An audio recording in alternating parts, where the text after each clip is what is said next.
Conference. That's so fine. I hate to rain on your parade for landing the big fish that was out there this summer in terms of NBA movement, but color me unimpressed with the rest of the Heat roster now that they've completely gutted themselves in order to make this move.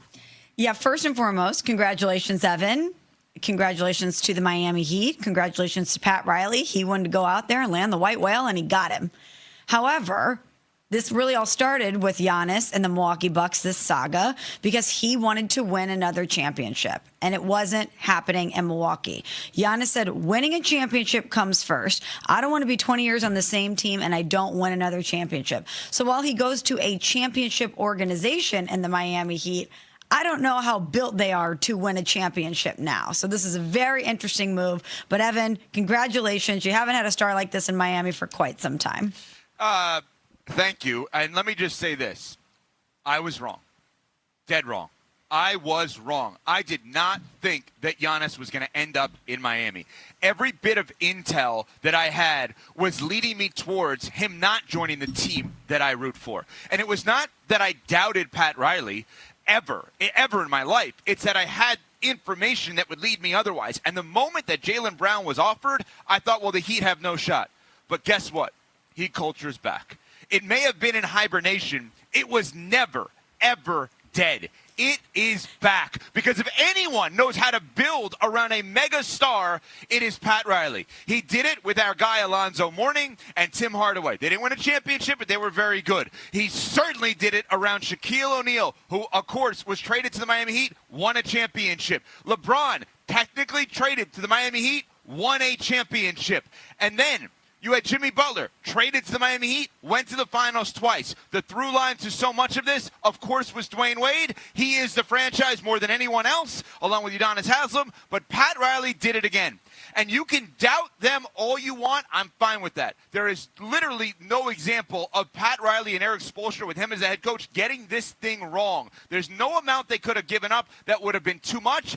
They got Giannis, and he's going to go to the finals at some point during his Heat tenure. That is a guarantee. Ooh.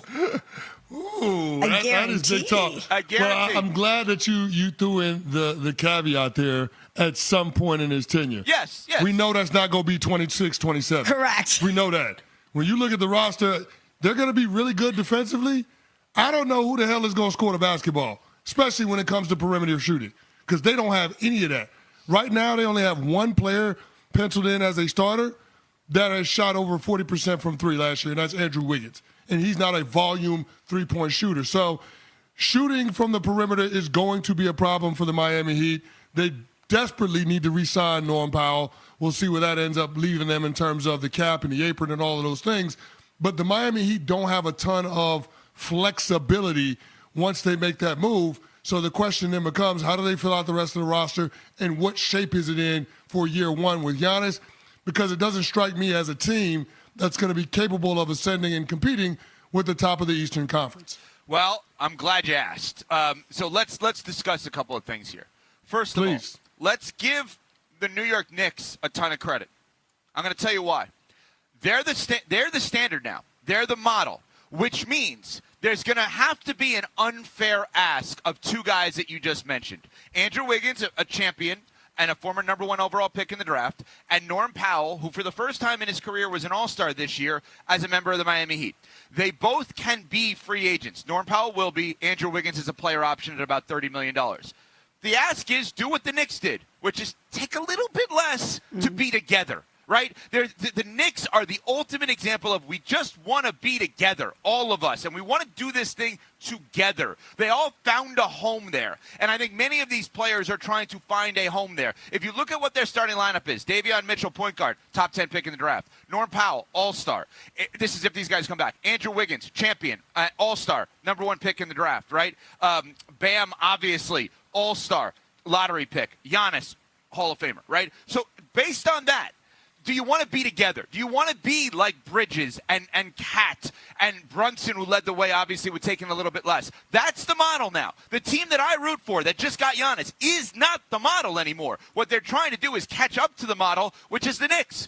Are some of these guys now going to take advantage of joining Giannis and Bam, which means I don't have to play great defense because those guys are behind me to take a little bit less. It's an unfair ask, Smalls and CC, but that is probably what's going to happen now. Yeah, but it's a lot easier to do that when it's a proven commodity, when you're doing it with the guys that you won with at the collegiate level that are your best friends that you know that you can win with. And in the wake of the Knicks winning the championship, we praised Jalen Brunson for being so singular in the fact that he takes less. That's not typically what happens in the landscape of the NBA today. So while I understand what you're saying, in reality, I don't know how much these guys want to play together. Enough to make them take less money.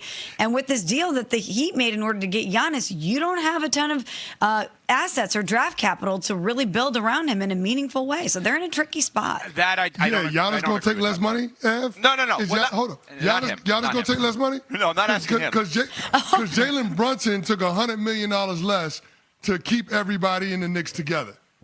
The best player on the team took $100 million less, a 9-figure pay cut. Bingo. In order to keep everybody together. Is Giannis going to do that? 8-ball says doubtful. Giannis has never been known to leave money on the table. No. And I don't suspect going to Miami he's going to start, especially when you're in an income tax-free state. So Giannis is going to try to maximize everything he can from a financial standpoint. The question is, where does that leave the Miami Heat? How much flexibility do they have? And how compelling is it, the combination of Eric Spoelstra, Pat Riley, and Giannis, to get other players to take less in order to come ring chase down in Miami? Because remember, when the Heat have had success, they've had a star player that other guys around the league want to come run with, and it was a compelling enough combination of star player, head coach, front office to entice guys, and location, to entice guys to decide to come down to South Florida and take a little bit less. Are we going to see that with Giannis and Bam? I don't know the answer to that question, and I think that's what's going to be fascinating moving forward, and I think that's what Pat Riley, Alonzo Mourning, and the powers that be in Miami are banking on, that the duo of Bam and Giannis, Pat Riley with all of the rings that he can lay out on his desk when he's making the pitch, and then Eric Spoelstra, one of the very best coaches in the sport, that combination is going to be enough to convince key cogs to come down and play for the Miami Heat. But here's the thing, Ev.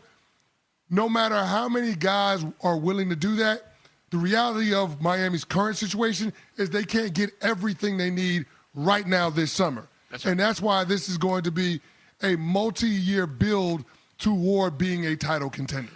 You nailed every part of it. It's the exact same thing, CC, in many ways. If you look at the first year's roster with LeBron, Wade, and Bosh, and you're like, what? That's what they rolled out there? Because they didn't have the way of going about it, right? Because if you remember, LeBron was technically a trade. They had to give up something. Same with Bosh. It was a sign of trade. They actually had to give up picks to get those guys. But then as the years went on during the 4 years, wait a minute, Ray Allen's here? Mike Miller's here, Shane Battier's here. That's where it got different. So you're right. Year one may look different than the years after, but the reality is a franchise that many people thought had no shot of getting Giannis, including me based on the information that I was getting, that had no shot of getting Giannis. Pat Riley got him, and he's going to get him hopefully for multiple years as Giannis signs the extension, and he's going to have multiple bites at the apple to surround him with the proper people. You're probably going to see names in year one that may or may not excite you, but won't excite you as much as guaranteed what you're going to see in years 2, 3, 4, hopefully with Giannis. The reality is they got him. They got him. They got their guy. Small said that's the terminology they use with the Heat. They want their whale. They got their whale. When many people thought they weren't going to be able to do it, including me, they found a way to get him. They gave up a lot, which, okay, maybe not as much as Boston was going to give up because of Jaylen Brown. They gave up most of their roster to get him. And anyone who thinks they gave up too much is utterly insane. Versus what? Living in the play-in every year? There is no giving up too much when it comes to a guy like Giannis. CC, you played in the NFL for 11 years. You understand this better than I do, or Smalls does. You get the guy and you figure out the rest later. I mean, that's the reality of this, is it not? Yeah. No, it is. And he's got another perennial all-star and Bam Adebayo to play alongside. And that front court duo, that 4-5 combination is going to be formidable. You throw in Andrew Wiggins playing small forward. And, Ev, I don't know how anybody is going to attack the paint when it comes to Miami. The interior of that defense is going to be really, really strong. So the question then becomes is, what happens with their backcourt, what happens with